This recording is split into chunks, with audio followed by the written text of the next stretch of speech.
Okay, so the dick needs to go in the vag and the sperm needs to connect to the egg. We've discovered it, but before we even spoke, we've been doing it because it's an innate human mechanism to go and exchange juices and embed yourself into someone you're attracted to physically. You need to tweet this.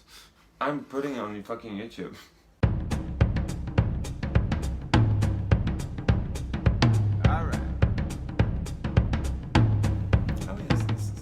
Hey guys, welcome to my channel. I'm Caden. I'm here with Samba today.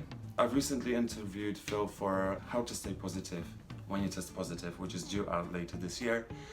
And a little bit about the project. It's a digital toolbox for people living with HIV, which is going to involve interviews with amazing cider drinking activists, professionals and HIV role models who will help me answer the most burning questions that follow a diagnosis.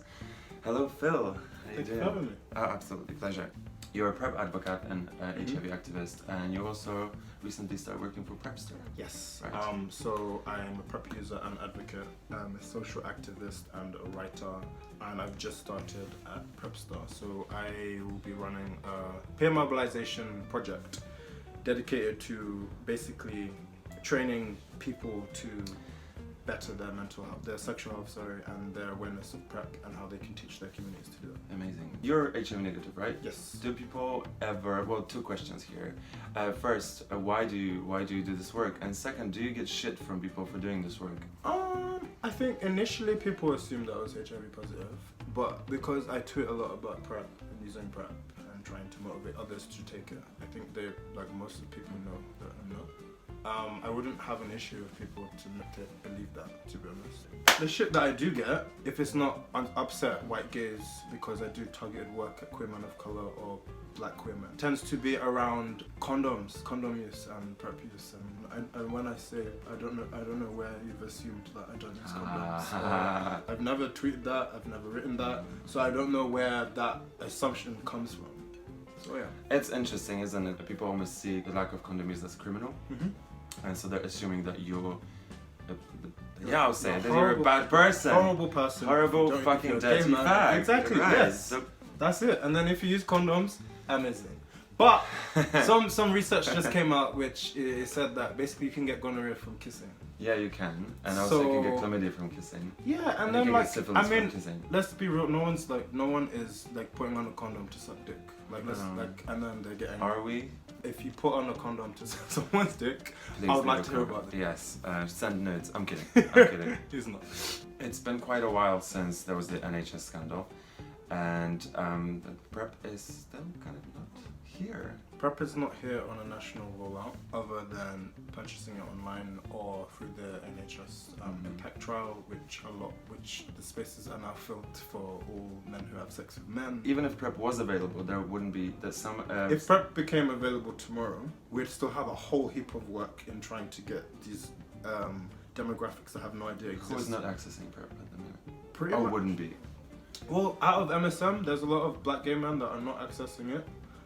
There's a lot of sex workers that are not accessing it. There's a lot of trans men and women that are not accessing it. Some people that I guess inject drugs. There's a whole heap of different pots and like affected differently. Different demographics have different ways of responding to how I guess it would work for them. So there's a lot of work that we have to do. What are the barriers that black men are facing?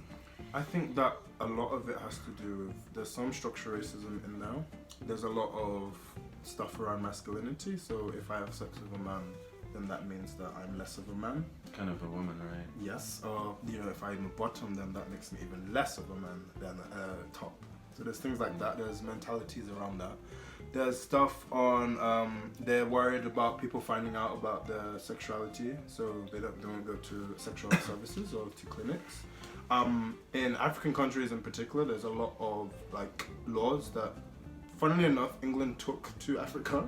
In where I'm from Sierra Leone. I was born and raised here, but I'm from Sierra Leone, and there's a law from the 1800s that England brought over there, which was basically you can't be gay, but it's perfectly fine if you're lesbian. I don't know why, but they implemented that law and left it there. But luckily, Commonwealth, woo!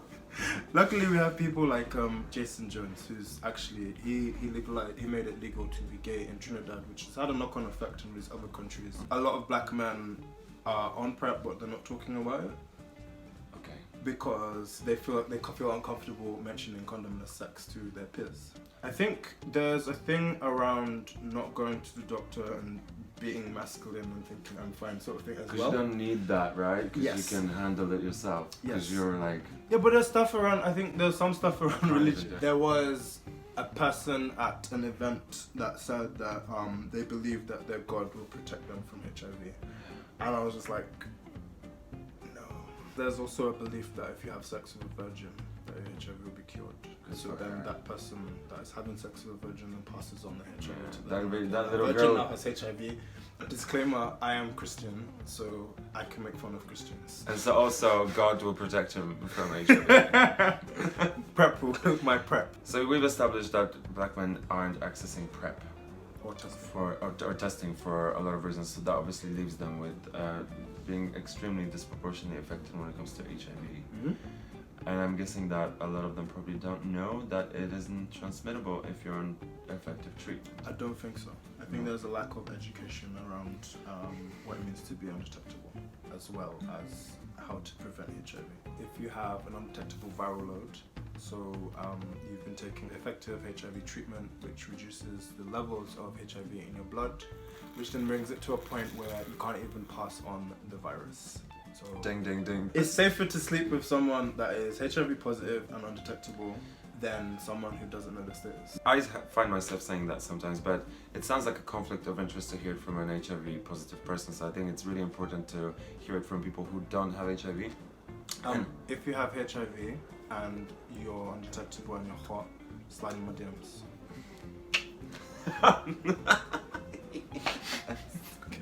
U equals U is such an important piece of information that's left out from mainstream media continuously. Obviously for me as an HIV positive person, it's very important that people know that I'm not a walking hazard. And this even extends to condomless sex. So even if I load you up for the rest of my life, you're never gonna get HIV from me.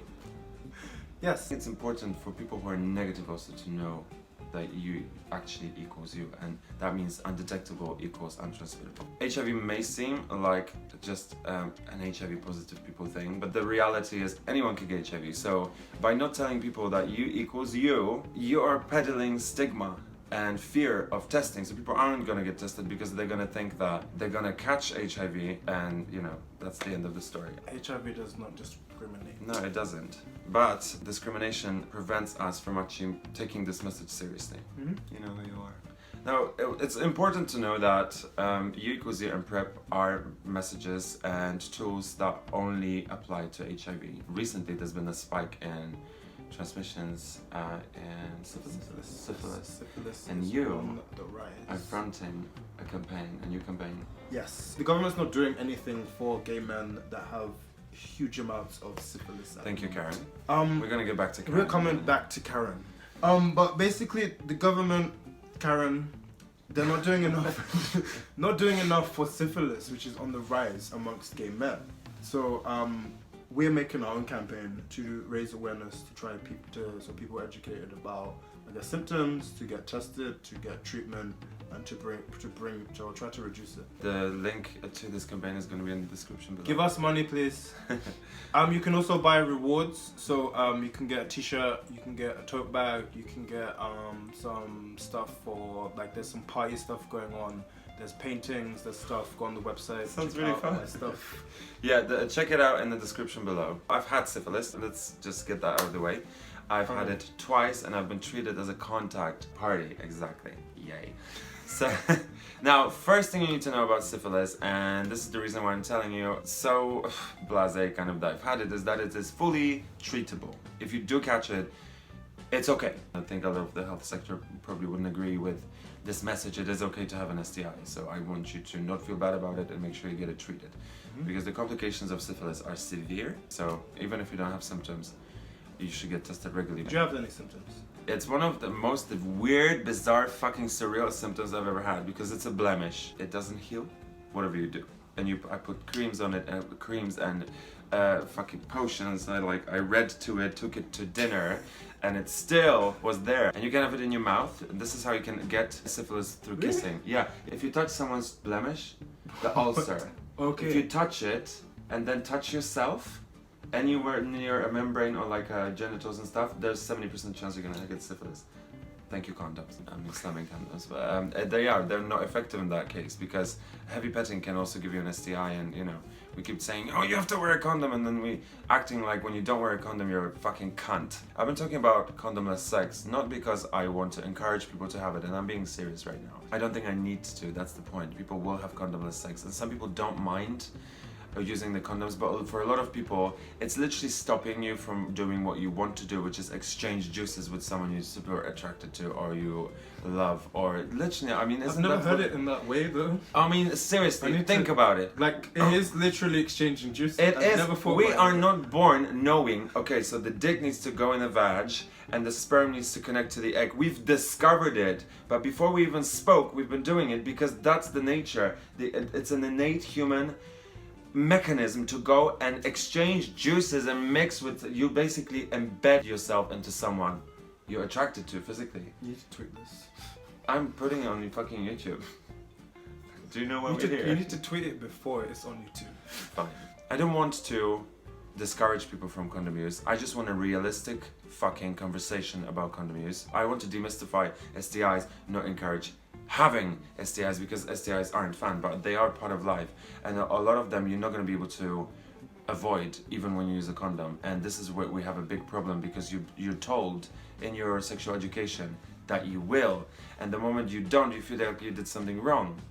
Well, you didn't do anything wrong. The only thing wrong with that situation is that you're not getting the full picture. So I really want to give you the full picture. Speaking of that, I also want to say that the conversation we're having about PrEP use and condomless sex and so on, it doesn't apply to all areas in the world, because in the UK, we have about 5% of people who are HIV positive who aren't on treatment. Global is 40% of people globally don't have access to treatment, and if you're in the United States, and this is all kind of fucked up, it's 50. They're higher, and it's a developed country. So we can talk about these things in a little bit relaxed way, and thank fucking God. Because I mean, it's such a burden, but I feel for you if you're not there yet. I would like to move into black men and mental health. Ooh, I'm very passionate about this. Yes. Yes. Black men have higher rates of suicide and mental health, and also are known to have the lowest rate of accessing primary care. Especially the gay ones. Do you want to talk about why that is? It can be cultural, it can be a bit of societal norms as well. Because you have to think the stereotype of what it means to be a gay black man is to be this hyper-masculine, aggressive thug. And if you're not like that, then you're not a black man, or you're white. I was told I was white a lot when I was younger. I'm not. By who? By my peers, by black men, peers? by white men, by Okay. everyone. Everyone around me was telling me how I was different, or how I was weird, or how I was this, or how I was So that. your identity is defined by Being aggressive. being aggressive. Angry, being loud, being volatile, all these things that we have to put in. Like, having a big dick. well, that one I have. So I'm not really too fussed about that one. But like, I had all these stereotypes enforced on me from society, from friends, from family, and I never lived up to them. And I think there's a lot of pressure with that. So I mean, how can you live up to them? you can't, because you have to be mentally and physically strong. I think as men, we have this pressure of being strong all the time, physically and mentally strong. But when you're a black man, you have it even worse, because black men are supposed to be bigger, we're supposed to be stronger, we're supposed to be tougher. Is it about being mentally strong? Because my idea of being mentally strong is understanding your emotional makeup and knowing to manage it, but it's more about keeping the appearances of being strong. Exactly. Hey. Yes. A lot of black men don't have access talking treatment, so they don't go to psychotherapy and see a therapist. What happens is they're either forced to by courts, they're forced to by police, or they're just forced to go into mental health. Following a mental health maybe breakdown, like maybe some stress that's pushed them to that level. Because it's usually for black men is when they go into therapy, is when they're at that peak where it's like, I have to do something because my mental health is all over the fucking place. But you just did you say police as well? Yeah, or like say for example, so they have a court order to because they're being violent or something. Mm-hmm. Okay. So there's that. So I think mental health, particularly in African communities, I can't speak on behalf of Caribbean because I'm only African and I can only talk about my own personal lived experience. Yeah.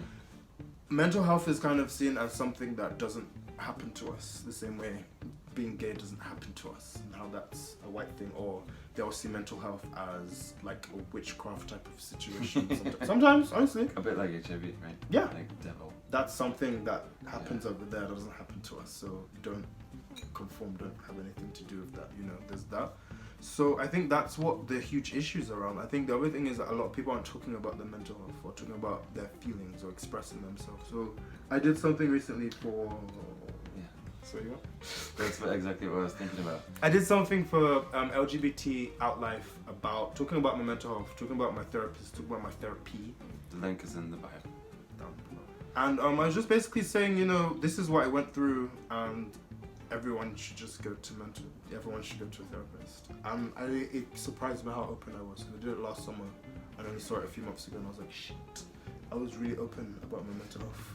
But like, it's weird. Yeah, but it's weird. But like, there was one time I tweeted about, I was like, I've just been to Dean Street, I picked up 3 months of prep. And I tweeted and I was like, oh my God. And I was like, wait, this is okay. So it's weird. It's this, all these stereotypes or like pressure to be this thing that I'm not, you know? So it's that. It just still doesn't mean. So yeah, that's what I think about it. In my last video, Greg happened to say, like, I don't want a straight, white, heterosexual woman be sitting in an office at a public health building somewhere fuck off, saying, why can't gay men just wear condoms? Bye, Karen. hello, Karen. Karen is basically a straight, white, cisgender woman who probably doesn't have a gay friend. She definitely doesn't have any black friends. Not a trans friend in the village. No. We don't hate you, by the way. You probably just don't understand what we are going through. And this has led to many conflicts with queer people. One of them was the PrEP scandal in 2016, where we're still waiting, and the fact that black gay men have been left out of general public health campaigns, the fact that men who have sex with men who are at a higher risk of contracting HPV are left out of national campaigns for HPV. So we're vaccinating girls because they could get cervical cancer, but we can get penile and anal cancer, and no one talks about that. I want you, Phil, to ask Karen Okay. a question, or if you have a request to Karen. It's more of a request. I think we need more people of colour in the HIV and sexual health sector in the UK. Particularly, we need more Latino men in the sector, considering they have the highest rates of new HIV diagnosis. Right now. Yes. South Asian men are being diagnosed late, and black gay men have the highest rates of HIV worldwide. So we need some of those people and the demographics we're trying to take care of and protect. We need them in the sector to work alongside the people that are already here to move things along, because the stuff you're working on, Karen, is just not working. Like, we've been doing the same thing for like 30 years, and things are changing. Like, there's internet, there's social media, there's podcasts. We've got to do things differently now. This is how people are taking in information and campaigns. And you know, the whole Karen thing is not to vilify any demographic. This is basically just a no thank you to straight white cisgender people who have continuously they have no concept of what it feels like to be queer and actually live with the stigma of not just being queer, but also we've lived with AIDS for 35 years. We inherit this trauma and this shame, and I don't want it anymore. So this is why, I say bye, Karen. Thank you very much. Are you on social media? Yes. I hate Facebook, so don't add me because I won't see it. Twitter and Facebook are idiosyncratic. Do you mean Twitter and Instagram? That's what I said. That's it, is it? Okay, we'll start again. No, I'm gonna keep that. That's in the description below for you if you wanna follow Phil. So we've come to the end of episode 4 of How to Stay Positive When You Test Positive Diaries. The next episode is gonna come out in July. That's gonna be episode 5. And please tune in, subscribe, and make sure you put on your notifications. I look forward to sharing how to stay positive when you test positive with you in autumn. Bye.